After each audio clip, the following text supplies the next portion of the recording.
নমস্কার বন্ধুরা, welcome to এসটিউনিক sports. তো আমরা কিন্তু খালেদ জামিল মানেই জানি একটা অন্যরকম কিছু করে দেখানো, সেটা কালা জাদুই হোক বা সেটা অন্য কিছুই হোক। কিন্তু আমার যেটা মনে হয় খালেদ জামিল মানেই কিন্তু প্লেয়ারদের ভরসা দেওয়া যে হ্যাঁ তোমরা পারবে, তোমরা পরিশ্রম করো, পরিশ্রম করলে তোমরা সফল হবেই। সেটা যদি আমরা তাকাই নর্থ ইস্ট থেকে, সেখানে একদম সাধারণ নর্থ ইস্টকে নিয়ে দুর্দান্ত আইএসএলে পারফরমেন্স করা জামশেদপুর এমন দল গঠন করেছিল দেখে মনে হতো যে তারা একদম শেষের দিকে শেষ করবে। অন পেপার তো একদমই পিছিয়ে পড়া দল, এবং যে সমস্ত প্লেয়ারদের খালেদ জামিল নিয়ে কাজ করেছে তারা কিন্তু কোনো দলেরই ফার্স্ট ইলেভেনের প্লেয়ার নয়, সবাই কিন্তু ছাঁটাই প্লেয়ার। সেখান থেকে নিয়ে জামশেদপুরকে দুর্দান্ত পারফরমেন্স করানো, আর এই কম টাইমের মধ্যে জাতীয় দলের হেড কোচ হয়ে কিন্তু খালেদ জামিল দেখিয়ে দিচ্ছে লড়াই কাকে বলে। তো সেই খালেদ জামিলের এই যে দুর্দান্ত পারফরমেন্স, ইন্ডিয়া টিমের ব্রিলিয়ান্ট রেজাল্ট, সেই নিয়ে কথা বলার তো রয়েইছে, তার সাথে কিন্তু ট্রান্সফার নিউজ এবং আজকে আরও একটা গুরুত্বপূর্ণ ম্যাচ রয়েছে, সেই নিয়েও আপডেট শেয়ার করে নেব আমরা এই ভিডিওতে। তাই ভিডিও শুরু করার আগে একটাই রিকোয়েস্ট, চ্যানেলে যারা প্রথমবারের জন্য এসেছো মনে করে চ্যানেলটাকে সাবস্ক্রাইব করে নিও, তাহলে প্রিয় দলের খেলার সমস্ত আপডেট তোমরা এখানে পেয়ে যাবে। তো চলো আর দেরি না করে ভিডিও শুরু করা যাক। তো একটা রেকর্ড কিন্তু দেখছিলাম যে ইন্ডিয়া এবং ওমান তারা কিন্তু অনেকবারই মুখোমুখি হয়েছে, এই নিয়ে কিন্তু তারা টোটাল 11 বার মুখোমুখি হয়েছে। তার মধ্যে ইন্ডিয়া জিতেছিল 1994 সালে, তখন আমার জন্মই হয়নি।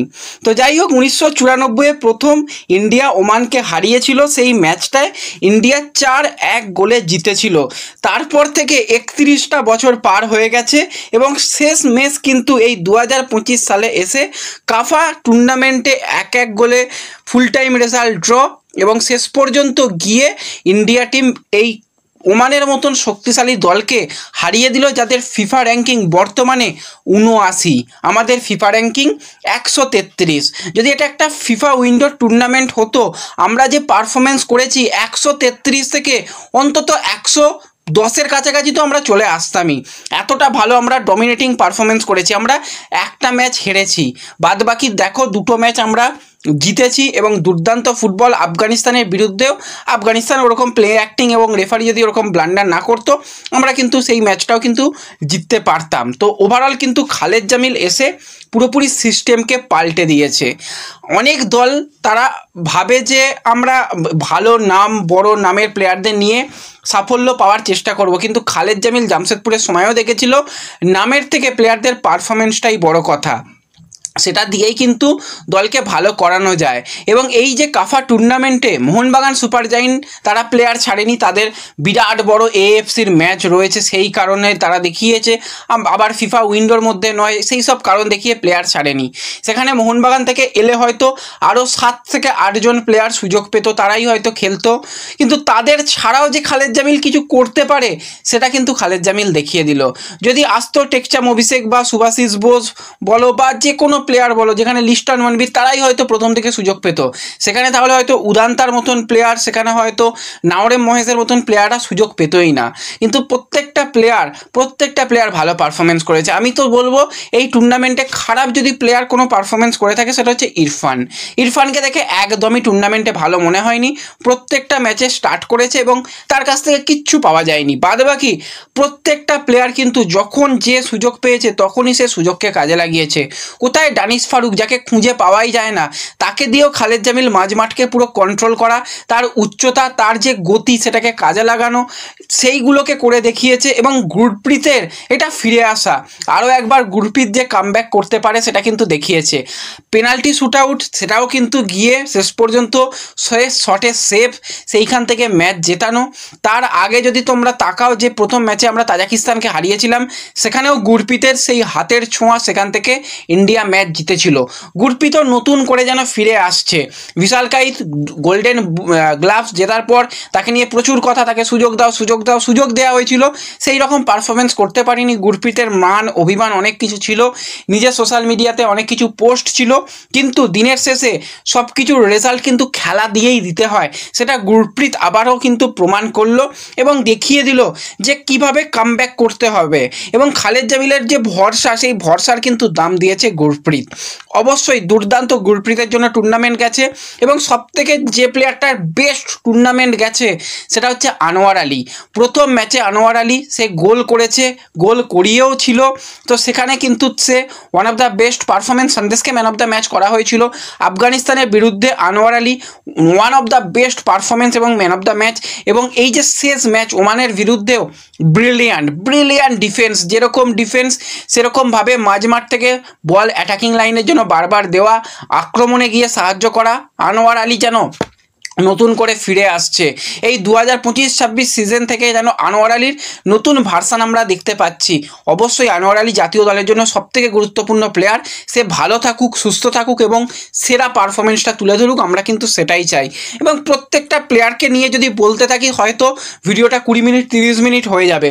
আমি তো আরও একজন প্লেয়ারের খেলায় খুবই ইমপ্রেসিভ হয়েছি, সেটা হচ্ছে ভালপুইয়া। প্রথম দিকে সুযোগ পাচ্ছিল না, তারপর সুযোগ পেয়ে প্রথম ম্যাচটা নরবরে খেললেও ওমানের বিরুদ্ধে ভালপুইয়া কি পারফরমেন্সটা তুলে ধরলো।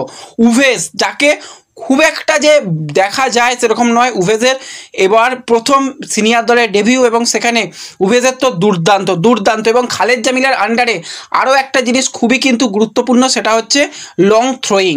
সেখানে কিন্তু রাহুল ভেকে সে লং থ্রো করতে পারে আমরা জানি। তো সেই রাহুল ভেকে বা উভেজ, তাদের উপর অবশ্যই পরবর্তী সময়েও নজর থাকবে।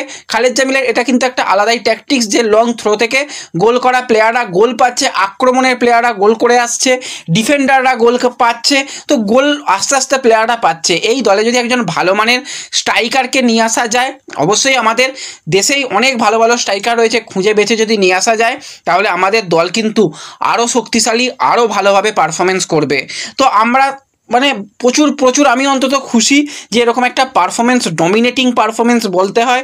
এবং ওমান আমাদের থেকে অনেক এগিয়ে, তাদের বিরুদ্ধেও যে আমরা চোখে চোখ রেখে লড়াই করতে পারি, পিছিয়ে থাকা অবস্থা থেকেও যে আমরা হেরে যাব সেরকম কখনোই মনে হয়নি।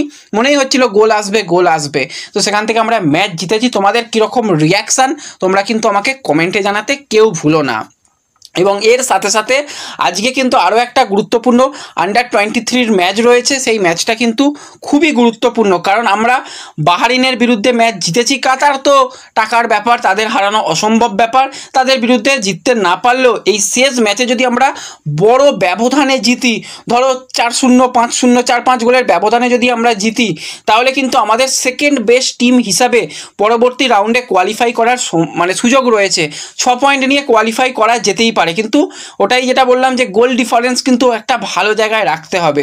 যদি আমরা 4টে বা 5টা গোল করে দিতে পারি তাহলে কিন্তু আমরা অবশ্যই পরবর্তী রাউন্ডে যাব, এটুকু বলতেই হয়। তার থেকেও ভালো আমরা যদি একটা ভালো রেজাল্ট, ভালো ম্যাচ, ডমিনেটিং ম্যাচ দিতে পারি তাহলে তো দারুণ ব্যাপার হবে। তো সেই ম্যাচের দিকেও নজর থাকবে। সবাই মিলে কিন্তু আমরা একসাথে আবারও ম্যাচ দেখব আজ রাতের বেলা। তো সবাই কিন্তু তখন জয়েন হয়ে যেও। এবং এর সাথে সাথে তোমাদের দীর্ঘদিন আগেই জানিয়েছিলাম 38 বছর বয়সী ফিজির সেন্টার ফরওয়ার্ড পজিশনের প্লেয়ার রয় কৃষ্ণা, সে কিন্তু ইন্ডিয়াতেই থাকতে চলেছে। সব কিছু ঠিকঠাক থাকলে কেরালা সুপার লিগে তাকে দেখা যাবে। তো সেইভাবেই কিন্তু মাল্লাপুরম এফসি তাকে কিন্তু অফিসিয়ালি সাইন করিয়ে নিয়েছে। তো আরও একবার কিন্তু ইন্ডিয়াতেই রয় কৃষ্ণা থাকছে। এসিএল ইনজুরি থেকে ফিরে এসে রয় কৃষ্ণার এই কামব্যাকটা কীরকম হয় সেই দিকেও আমাদের নজর থাকবে। অফিসিয়াল ডিল ডান হয়ে গেছে, তোমাদের সঙ্গে শেয়ার করে দিলাম। তো এই ভিডিওতে এই আলোচনাগুলোই করার ছিল। ভিডিও ভালো লাগলে লাইক শেয়ার করে দিও। চ্যানেলে প্রথমবারের জন্য এলে সাবস্ক্রাইব করে নিও। দেখা হবে পরবর্তী ভিডিওতে। ধন্যবাদ।